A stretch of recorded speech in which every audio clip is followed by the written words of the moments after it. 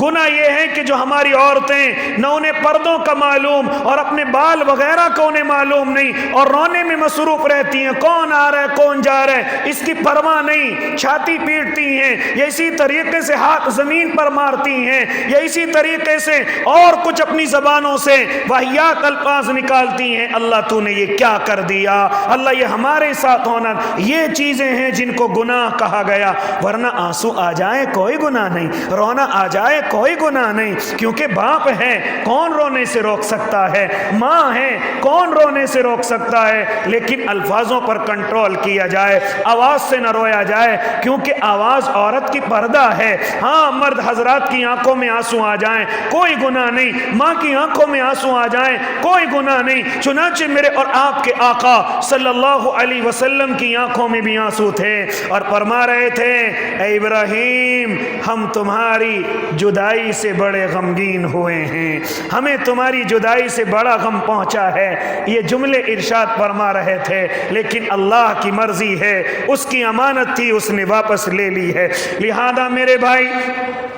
ایسے وقت میں جس دن حضرت ابراہیم، ایک اور بات بتلاتا چلوں، جس وقت میں حضرت ابراہیم اس دنیا سے رخصت ہوئے ہیں اس دن سورج گرہن ہو گیا۔ چنانچہ لوگوں نے یہ اعلان کر دیا، آپس میں یہ باتیں مشہور ہو گئی کہ جب کوئی بڑا اس دنیا سے رخصت ہوتا ہے تو سورج کو گرہن لگتا ہے، یا اسی طریقے سے کوئی بڑی بات پیش آ جائے تو سورج کو گرہن ہوتا ہے۔ اس وقت میں یہ بات مشہور ہو گئی کہ اللہ کے نبی کا بیٹا اس دنیا سے رخصت ہوا ہے، اسی وجہ سے سورج کو گرہن لگا ہے۔ چنانچہ میرے آقا نے صحابہ کو جمع کیا اور جمع کر کے ارشاد فرمایا سورج گرہن ہونے کی وجہ یہ نہیں ہے کہ ہمارے یہاں کوئی رخصت ہو جائے یا ہمارے یہاں کوئی رخصت ہونے والا ہے، یا اسی طریقے سے جو عورت حاملہ ہو اس پر پابندی لگائی جاتی ہے کہ گھر سے باہر نہ نکلیں، سورج گرہن ہو چکا ہے۔ نہ میرے بھائی، بلکہ میرے اور آپ کے آقا ارشاد فرماتے ہیں اسی طریقے سے ان دنوں میں جو بچہ دنیا کے اندر آ جائے اس کو پتہ نہیں جیٹھا وغیرہ کیا کہتے ہیں، یہ طریقہ بھی شریعت کے اندر نہیں ہے، یہ عقیدہ بھی شریعت کے اندر نہیں ہے۔ میرے آقا نے صحابہ کو جمع کر کے ارشاد فرمایا تھا کہ سورج گرہن ہونے کی کوئی اور وجہ نہیں ہے، صرف یہ اللہ کے حکم کے مطابق چلتے ہیں، یہ اللہ کے حکم کو مانتے ہیں، یہ اللہ کے حکم کے مطابق جیسے چلتے ہیں۔ ہاں اللہ کی ناراضگی کی علامت ہو سکتی ہے، اللہ اپنے بندوں سے ناراض ہے، یہ علامت ہو سکتی ہے، تو اس کے لیے بندوں کو چاہیے آؤ توبہ کریں، آؤ استغفار کریں، آؤ آ کر کے نفلیں پڑھیں، آؤ اپنے اللہ کو آ کر کے منائیں، آؤ اپنے اللہ کو راضی کریں۔ لیکن یہ چیز اپنے ذہنوں سے جو ہم نے سورج گرہن کے تعلق سے یاد کر رکھی ہیں ان کو اپنے ذہنوں سے ختم کر دیا جائے۔ شریعت میں ان چیزوں کا کوئی تعلق نہیں ہے، شریعت میں ان چیزوں کا کوئی تعلق نہیں۔ یہ عقیدے جو میں نے اور آپ نے بنا رکھے ہیں ان عقیدوں کو ختم کر لیا جائے۔ جس دن سورج یا چاند گرہن ہوتا ہے یہ اللہ کی نشانیوں میں سے ایک نشانی ہے، یہ اللہ کی طاقت کی نشانیوں میں سے ایک نشانی ہے، کیونکہ جو اتنی بڑی طاقتور چیز کو گرہن لگا سکتا ہے ایک دن ہمارا بھی نمبر آنا ہے، ایک دن ہمیں بھی اس دنیا سے رخصت ہونا ہے۔ ہو سکتا ہے میرا اور آپ کا اللہ ناراض ہو ہماری حرکتوں اور ہماری غلطیوں کی وجہ سے، لہذا ایسے وقت میں مسجد کی طرف دوڑا جائے، ایسے وقت میں اپنے مسلوں کی طرف چلا جائے، ایسے وقت میں استغفار کی کثرت کی جائے، ایسے وقت میں دعاؤں کا اہتمام کیا جائے، اور ایسے وقت میں ایسے عمل کیے جائیں کہ صرف اور صرف ہمیں اپنے اللہ کو راضی کرنا ہے، تاکہ اللہ جو ہم سے ناراض ہے وہ راضی ہو جائے۔ ورنہ اس کے علاوہ جو ہم نے عقیدے بنا رکھے ہیں، ہاں یہ عورت باہر نہیں جائے گی، یہ بچہ باہر نہیں جائے گا، یہ پلا کام نہیں ہوگا، یہ پلا کام پر پابندی لگ گئی ہے، یہ تمام کے تمام عقیدے شریعت کے اندر ان کو اپنے دلوں کے اندر لانا گناہ ہے، ان کی شریعت کے اندر کوئی اجازت نہیں ہے، کوئی اجازت نہیں ہے۔ لہذا میرے اور آپ کے آقا نے صحابہ کو، میرے اور آپ کے آقا نے اس وقت کے لوگوں کو جمع کیا اور ارشاد فرمایا اس طرح کے عقیدے نہیں رکھنے چاہیے، یہ بیٹا دنیا سے رخصت ہوا یہ اللہ کی مرضی ہے، سورج اور چاند گرہن سے اس کا کوئی تعلق نہیں ہے۔ اس لیے میرے بھائی یہ حضرت ماریہ قبطیہ میرے اور آپ کے آقا کے نکاح میں فرماتے ہیں مفسرین کہ آپ نے ان سے نکاح فرما لیا تھا، لہذا آپ 20 سال کی عمر میں میرے اور آپ کے آقا کی ملکیت میں آتی ہیں، آپ ان کو پردے کا حکم دے دیتے ہیں۔ مفسرین تو یہاں تک کہتے ہیں کہ آپ نے ان سے نکاح بھی فرما لیا تھا، لہذا آپ کے یہاں بیٹا پیدا ہوا ہے۔ چنانچہ حضرت ماریہ قبطیہ میرے اور آپ کے آقا کی زندگی میں رہتی ہیں، آقا دنیا سے رخصت ہو گئے، اب 16 ہجری میں آپ اس دنیا سے رخصت ہو جاتی ہیں، آپ اس دنیا سے پردہ فرما جاتی ہیں، لہذا آپ کی نماز جنازہ حضرت عمر ابن خطاب رضی اللہ تعالی عنہ نماز